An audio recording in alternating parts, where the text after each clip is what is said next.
Hello everyone, स्वागत है आपका वेदांगा इंस्टीट्यूट फॉर सिविल सर्विसेज में। वर्ष 2025 इंडियन डिफेंस के लिए काफी महत्वपूर्ण है, खासकर जो डिस्प्यूट जनरल मोटर्स और भारतीय एजेंसी यानी कि कंपनी कहें एचएएल के बीच में हुआ। इंजनों की डिलीवरी की वजह से तेजस को सही समय पर डिलीवर नहीं किया गया। उसके बाद जो इंडियन लोग हैं उनमें थोड़ा सा इस बात का वो हुआ कि शायद यूएस जो है एक मोनोपोली की तरफ जा रहा है, वो जानबूझकर भारत को ऐसे इंजन नहीं दे रहा। उसी समकक्ष में अभी एक दो दिन पहले जब मीटिंग हुई रक्षा मंत्री की डीआरडीओ के वैज्ञानिकों के साथ, तो उनको ये कहा गया कि आप कम से कम 100 ऐसे टारगेट फिक्स कीजिए जिनको 2025 में हमें पूरा करना है। ऐसे प्रोजेक्ट को फिक्स कीजिए जो 2025 में हम पूरा करने का टारगेट रखें। इनमें से एक प्रोजेक्ट कावेरी इंजन का भी था। कावेरी की इंजन की जो फ्लाइंग है उसको परमिशन दे दी गई है, अब उसको डिफरेंट टेस्ट किए जाएंगे। हालांकि इंजन अभी तेजस के लिए या अन्य किसी विमान के लिए कैपेबल नहीं है। इससे अभी सिर्फ घातक नाम का एक ड्रोन है, उसमें इंप्लीमेंट करने के लिए इसको जो है वो बनाया गया है। लेकिन ये एक इंपॉर्टेंट कदम है कि अभी ऐसा इंजन हम बनाने में सक्षम भी हो पाए हैं, ठीक है। क्योंकि डीआरडीओ के जो चीफ थे केबी कामत, उन्होंने कुछ दिन पहले ही ये स्टेटमेंट दिया था कि हमने जो इंजन बनाने की टेक्नोलॉजी है उसमें बहुत सारी चूक की हैं कि प्लेन और इंजन को दोनों को साथ साथ डेवलप किया, जबकि हमें इंजन पहले बना लेना चाहिए था ताकि इंजन के अकॉर्डिंग हम प्लेन का डिजाइन जो है वो तय कर सकें। अभी इंजन का भी डिजाइन फिक्स है, प्लेन का भी डिजाइन फिक्स है और दोनों एक दूसरे में फिट नहीं हो पाए। इसकी वजह से हमें कावेरी इंजन को डेवलप करने में बहुत दिक्कतें आई। लेकिन अभी जो 2025 में सबसे बड़ा जो कदम भारत सरकार वो उठाने जा रही है वो है तीसरे एयरक्राफ्ट कैरियर का जो है वो निर्माण को मंजूरी। हाल ही में ऐसी खबर आ रही है कि वर्ष 2025 में तीसरे एयरक्राफ्ट कैरियर आईएनएस विशाल को जो है वो बनाने की मंजूरी दे दी जाएगी। ये लगभग 100% कन्फर्म है कि ये एक न्यूक्लियर कैपेबल वॉरशिप होगी। इस पर 25 से 26 या हो सकता है कि 30 से 40 के बीच में भी कैपेबल, अभी इसका जब डिजाइन तैयार होगा तब पता चलेगा। कैपेबल जो है फाइटर जेट्स को जो है कैरी करने की क्षमता इसके अंदर होगी। 300 मीटर लंबी ये बनाया शिप होगी और लगभग $6.25 बिलियन का खर्चा आएगा। देखिए ये एयरक्राफ्ट कैरियर बहुत कम देशों के पास दुनिया में है, ठीक है। जब आजाद हुआ था हमारा भारत तो भारत के पास एक एयरक्राफ्ट कैरियर था। उस समय चाइना के पास एक भी एयरक्राफ्ट कैरियर नहीं था। पाकिस्तान जैसे देशों के पास अभी भी नहीं है। यहाँ तक कि रसिया के पास भी अभी एक दो ही है, शायद एक ही है रसिया के पास, क्योंकि रसिया बहुत ज्यादा एयरक्राफ्ट कैरियर बनाने में बिलीव नहीं रखता। वो छोटी शिप के थ्रू अटैक करने पर ज्यादा विश्वास रखता है या सबमरीन के थ्रू अटैक करने पर ज्यादा विश्वास रखता है। वहीं आप यूएस की अगर बात करेंगे तो लगभग 14 हैं, जिसमें से 11 न्यूक्लियर कैपेबल हैं, यानी कि वो न्यूक्लियर टेक्नोलॉजी से चलते हैं। उनका जो समुद्र में रहने का समय है वो कंपैरेटिवली डीजल इंजन के ज्यादा होता है, ठीक है। तो ये चांसेस हैं कि ये 99% ऐसे चांसेस हैं कि ये न्यूक्लियर कैपेबल होगा। और न्यूक्लियर कैपेबल अगर होगा तो किसी न किसी देश की इसमें मदद ली जाएगी, भारत इसको अकेले नहीं बनाएगा।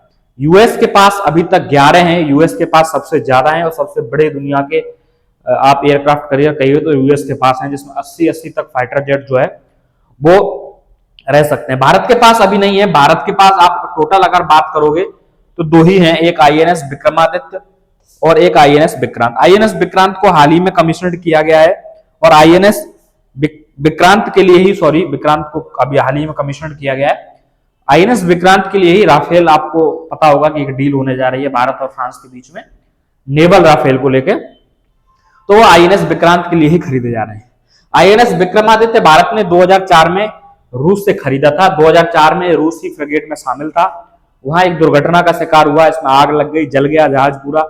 उसके बाद जब अटल बिहारी वाजपेयी जी की सरकार थी तो इस फ्रिगेट को वहां से लिया हमने, इसको फिर दोबारा से बनाया और फाइनली 2013-14 में इसको कमीशन किया गया इंडियन नेवी के अंदर, ठीक है।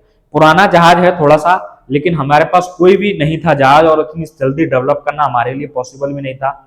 और यूएस के साथ करते तो और ज्यादा हमें महंगा पड़ता वो, इसलिए हमने रूस से वो पुराना जहाज ले लिया, क्योंकि रूस उस समय उसको कोई यूज नहीं कर रहा था। रूस ने बेहद सस्ते दामों पर हमें दे दिया। तो हमने उसको जो आग लगी थी उसको दोबारा से उसके इंजन विंजन रिप्लेस करा के रूस के सहयोग से उसको विकसित करके आईएनएस विक्रमादित्य का नाम दिया था, ठीक है। 2004 में ये हुआ घटना जो है वो आपकी हुई थी। 2004 में हमने इसको खरीदा था। इसको कीव क्लास एयरक्राफ्ट जो है उसको बोलते थे रशियन नेवी के अंदर, और 284 मीटर लंबा है, यानी कि आईएनएस जो अभी विशाल हम बना रहे हैं इससे थोड़ा सा और बड़ा होगा और 44,500 टन इसका वजन है। एक बड़ा एयरक्राफ्ट है। ये जो नेवल डील हो जा रही है, 26 जेट हम खरीद रहे हैं, लगभग इतने ही जेट 26 से लेके 30 के बीच में जेट अभी फाइटर जेट हमारे जो एयरक्राफ्ट कैरियर है उन पर आते हैं। इसमें अभी ज्यादातर हम जो यूज करते हैं जहाजों का मिग है, क्योंकि तेजस भी अभी फाइनलाइज नहीं हो पाया है नेवी के लिए, और नेवी ने तेजस को कई बार रिजेक्ट कर दिया क्योंकि थोड़ा सा हैवी जहाज है, वो शिप पर उतारने के लिए हल्के जहाज की जरूरत पड़ती है और काफी सारे कॉम्प्लिकेट चीजें हैं। अभी डीआरडीओ उस पर काम कर रहा है, एचएएल काम कर रहा है उस पर, और जैसे ही डेवलप होगा हो सकता है कि एम का या फिर तेजस MK2 जो है उसमें नेवल वर्जन आए, लेकिन अभी कम से कम 10 साल का समय उसमें लग जाएगा, 7 से लेकर 10 साल तक ऐसा मानना है। लेकिन उसी जरूरत को पूरा करने के लिए राफेल के साथ जो है वो इंडियन नेवी गई है, और उन्होंने 26 राफेल जेट इस विमान के लिए खरीदने के लिए लगभग 60,000 करोड़ रुपए की ये डील है।